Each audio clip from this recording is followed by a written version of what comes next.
Honey, honey, wake up. Wake up. You won't believe the dream I just had. All right, Bob. What is it?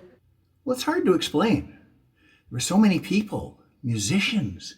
There were elves and druids. Everyone was playing music. And every day it seemed to have a special meaning. Like today's National Weed Association Day. What does that even mean? I'm happy for you. There were so many sounds, strange sounds. Like every time I said, ethnomusicologist. There it is again! Nothing made sense in this place. There was some kind of strange disease going around, and we all stayed home and wore masks. Not like Zorro, more like Billy the Kid. It wasn't nearly as much fun as you'd imagine. And all anybody ever talked about was music. Go back to sleep, Bob. Okay. Good night, Emily. What a weird dream. That was the strangest dream. Music. We love it. We friggin' love it. Don't you love it? Come on, you love it. Tell me. We buy it, we stream it, we perform it, we play it, we go see other people play it. Well, we used to anyway. We'll do that again. Don't panic. That's going to come back. But we've talked about it for 51 weeks, and we never stopped to ask, what is it? Or why is it? We know it gives us pleasure, but why? What's its purpose? And I'm lucky. I'm lucky to have a bunch of interesting and brilliant friends. And they're interesting and brilliant in all sorts of different ways, so I'm a lucky guy. But I was hanging out with one of my interesting and brilliant friends who was producing a record for one of our bands a few years ago. And we're at his studio. And his daughter comes in, and she'd been off at university, and she was just coming around to visit and say hi. And she had this book called This Is Your Brain on Music. And we got to chatting with her, and she explained that this book was all about what's the neurobiology about what happens in your brain when you listen to music. Well, it sounded pretty fascinating, so I ran out and bought the book the next day. And I read it, and I don't know if I know anything more about my brain or music after reading that. It was pretty dense. The book, not me. Okay, come on. The book, all right? But I'll tell you, a lot of people have thought a lot about this. And all these scientists have, they're sticking electrodes on people's heads and, stick them in tubes and giving them an MRI and making them drink colored liquid and stuff, all that fun medical stuff, to try and figure out what's going on in there when you listen to Mozart or Motorhead or Metallica. What the hell is going on in there? So they know a couple things. They know that the same areas of your brain that get tickled by music are the areas that get tickled by food and sex and drugs. Sex and drugs and rock and roll. It's a beautiful combo, right? But it kind of makes sense, right? So you've got this little reward center in your brain that releases this little drug called dopamine that makes you feel good, and it gets into your limbic system and lights up your brain just like a whorehouse on payday, right? And it's great. So you eat something tasty and you get a little reward. And your brain says, yeah, that was tasty. Good work. Good work, Steve. Have some more chocolate. And, it makes sense, right? Because if you don't eat, you'll die. Kind of the same thing with sex. If we don't have sex, the human race will die. So that makes a little bit of sense that, when they designed human beings, that they'd put those little rewards in there. And drugs kind of do the same thing. But it's like it's just inserting more reward in there in that sense, But I'll tell you a little story. So I used to be in a pretty successful punk rock band here in Canada. And they were going to make a movie, and they wanted to interview us. And the movie was called The Last Pogo. So they had the camera guy and the guy interviewing us and, a bunch of people there. And they squashed the band onto this couch. All four of us were on a couch that really only fit 3 people. So I'm squished up on the end. It didn't matter. I'd only been in the band for about a week at that point. I was the least important viol tone on that couch. So they were trying to get us to say, what's so great about your music? What's so great about punk rock? And God bless him, my dear departed friend Tony, who I really miss, he had the answer to this question. And you could tell he was going to tell the interviewer the answer to that question. And I could tell that the singer of the band, Steve, he also knew what the answer was that Tony was going to say. And it was one of those, slow motion movie, like, no scenes, but too late, Tony spit it out. He said, our music is like a hit of junk. Well, Steve was a little petulant about that because, we didn't want to be associated with junk. And now I can't tell you anything about junk either. I have no experience. I can't give you any actionable information about junk except don't do it. But the people who have done all this research, they can tell me a few things about it. And as it turns out, my friend Tony was exactly right. Our music was like a hit of junk. It releases this little dopamine in your brain and it made you feel good, So that's what music does. And they find that this is a measurable thing. They call it the chills in these medical circles, and you get the chills. It's like the hair stands up on the back of your neck sometimes when you hear certain songs or certain phrases of music. I'll tell you right now, the Stooges album Funhouse does it for me. Certain songs on Lou Reed's Berlin do it for me. Certain parts of John Coltrane's Love Supreme does it for me. There's others too. It's different for you probably. Everybody's got their own song, but it's kind of universal that there's some song where when you hear it, you get a physical response and you feel good, right? You feel good when you hear that song. It's all built into memory too. It's the songs you heard when you were a kid, from say 12 to 22. Those songs are really drilled into your head. And you can get stuck on those songs. What they find is that music has this effect on empathy, and there are some people, the more music they listen to, the more empathy they have for other people. It makes them better people, right? And it reduces hate and racism and stuff, the more different kinds of music you listen to. So that they know that the brain loves to recognize patterns, right? So music is like a pattern. And, it can be very simple, like Louie Louie, or it can be super complicated, like Beethoven's Ninth Symphony. But, either way, there's all these notes, and they're put together in a really specific way, so they resolve at certain points. And when that happens, and when we recognize those patterns with our little brains, we get a little hit. We get a little hit of dopamine, and it makes us feel good. So it makes you wonder, what's the evolutionary advantage of that?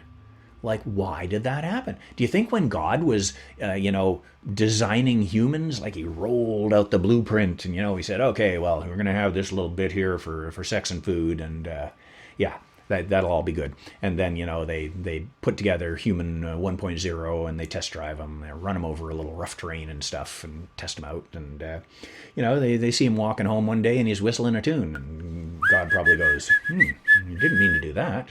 Wonder why that happened.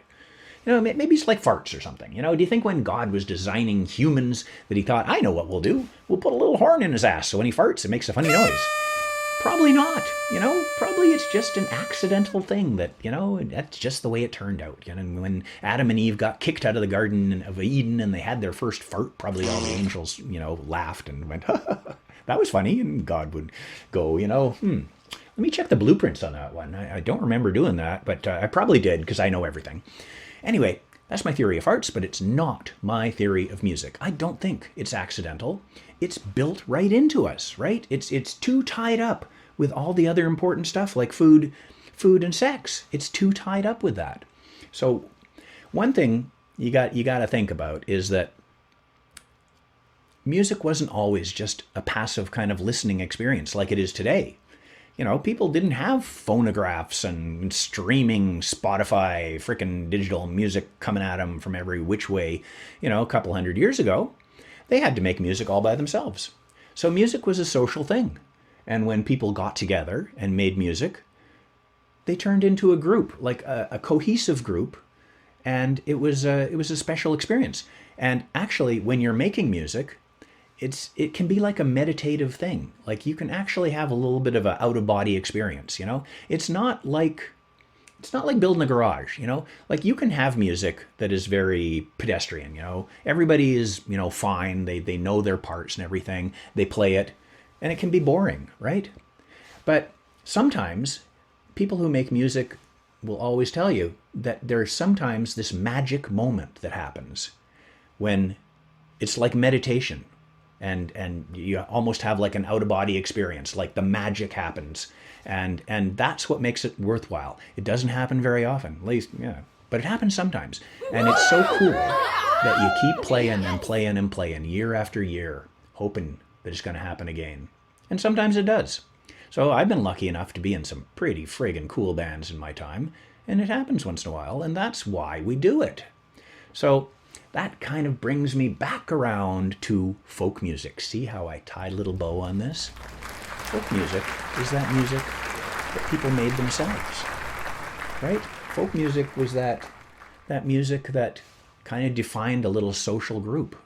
And, you know, it could be a little exclusive. You know, this is my group, not your group. But nowadays, we're in a golden age where you can hear any kind of music you want. And like I said, the more music you listen to, the more empathy you develop. And it's something that can be learned. So now, if you want to listen to Cambodian pop music from the 60s, you can. You know, that wasn't the case even, you know, when I was younger. So this is super cool that now music can be not just enjoyed, but it can be a force of good in the world, okay? So, yay music, yay folk music, and yay frickin' any goddamn kind of music you want to listen to. What do you think of that?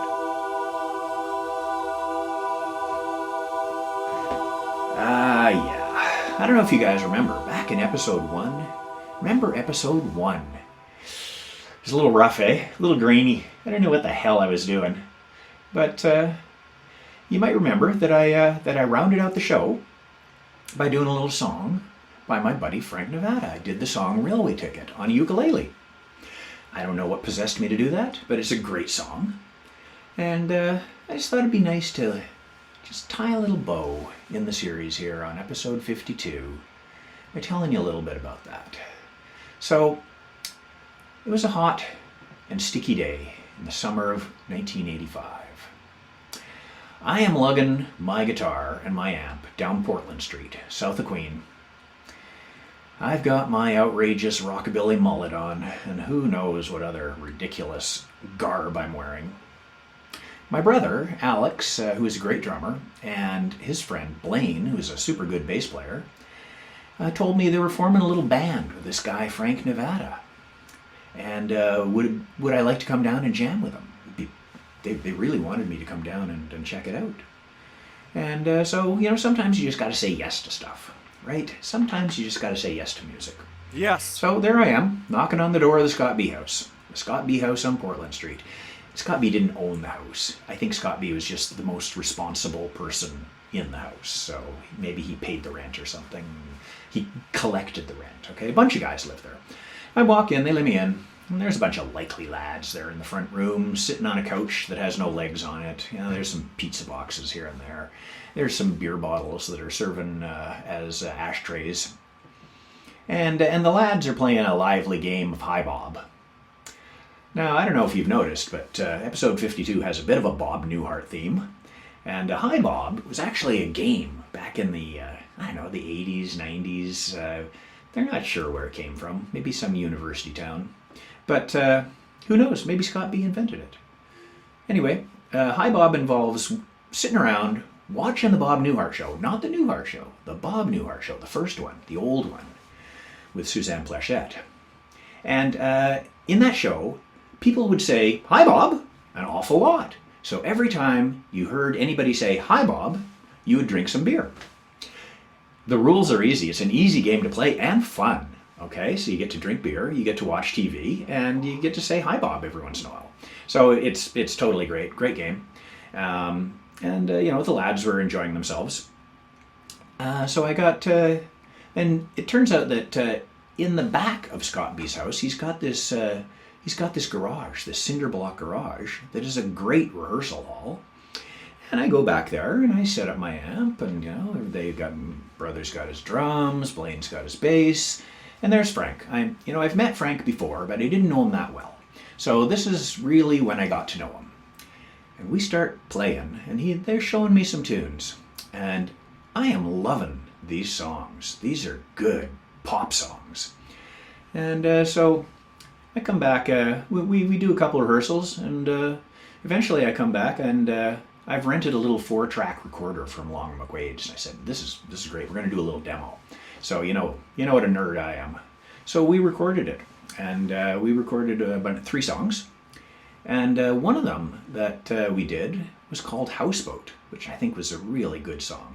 We did Railway Ticket as well, but I already played that, so we're not going to do that one. And we did one called Nancy, which was a pretty cool song too. So anyway, it's all twangy. We get twangy guitar. What's not to love about twangy guitar? And believe me, I was in my twangy guitar days back in those days. I might have got a little twangier later on, but pretty damn twangy. I was playing with Handsome Ned at this very time, and that didn't go over too good with Ned. He didn't like it that I was playing in another band, but it was cool. He was cool with it. Anyway, we did some gigs. We opened up for Blue Rodeo, and we played our little pop songs. Strangely enough, I don't think anyone ever took a picture of us, so I got nothing to show you. But anyway, I'll play you a little bit of Houseboat, okay? Just so you'll get a little flavor of 1985, and these little perfect pop gems that Frank was writing at that time.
Well, all right, what do you think of that? A little flavor of 85. What do you think of that? Okay, flavor of 85. Pretty cool. So here's the way I'm looking at it. The Bob Newhart Show ran from 72 to 78, and it was 6 seasons, and there's 24 shows per season at about 22 minutes per show. The He Mistook Her for Swan emergency broadcasting system has run only for 1 season, but 52 episodes. A little over 20 hours of content. The way I'm thinking, it's 2.5 seasons of the Bob Newhart Show. So I'm pretty good with that. It seems like kind of a logical time at 1 year to take a break, to think about what's next, to regroup, and just see what happens. I think we've gotten each other through the darkest days of the plague, and I hope there's no more darker days ahead. If there are, I'll be back.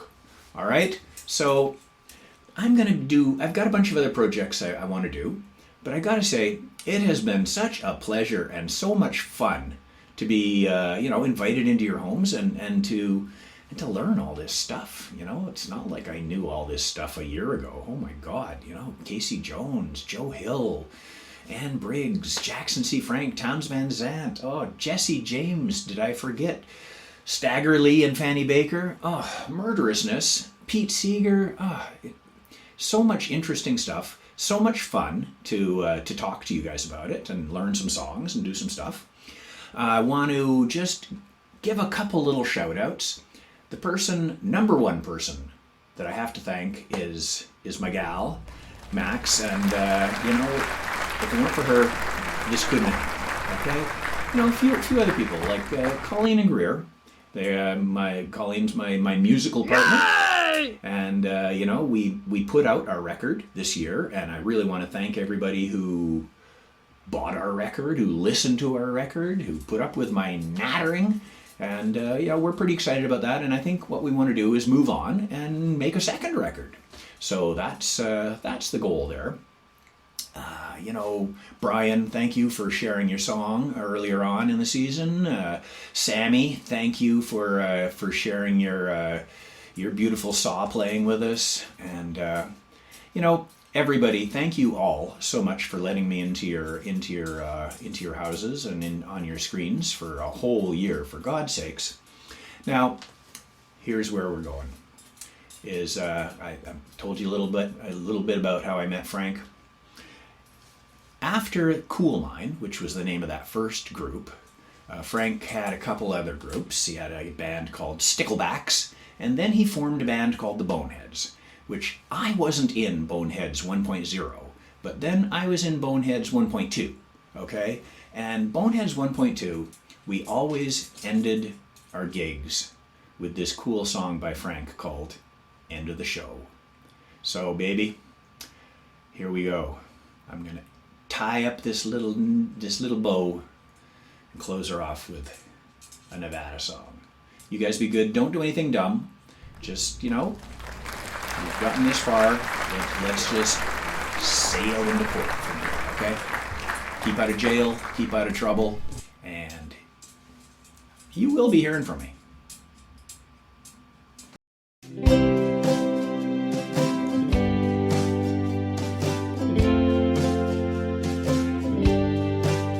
This is the end of the show. We're sorry, but we've gotta go. But always in our hearts, this night will linger. We're gonna miss all of your smiles, your clever comments and hairstyles. Until next time, here's a song to warm your hearts. Thank you for the beer you drank tonight. Between the band and you, the bar may do all right. This is the end of the gig. We can't let our heads get much more big. Till next time, here's a song to warm your hearts.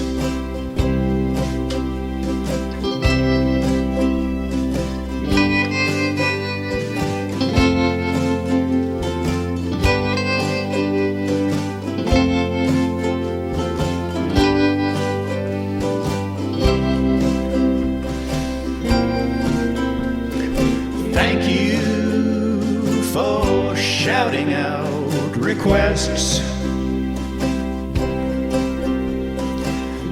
Thank you for stopping when you realized we were too spaced out to do 'em. This is the end of the night. The drinking, smoking, and fistfights.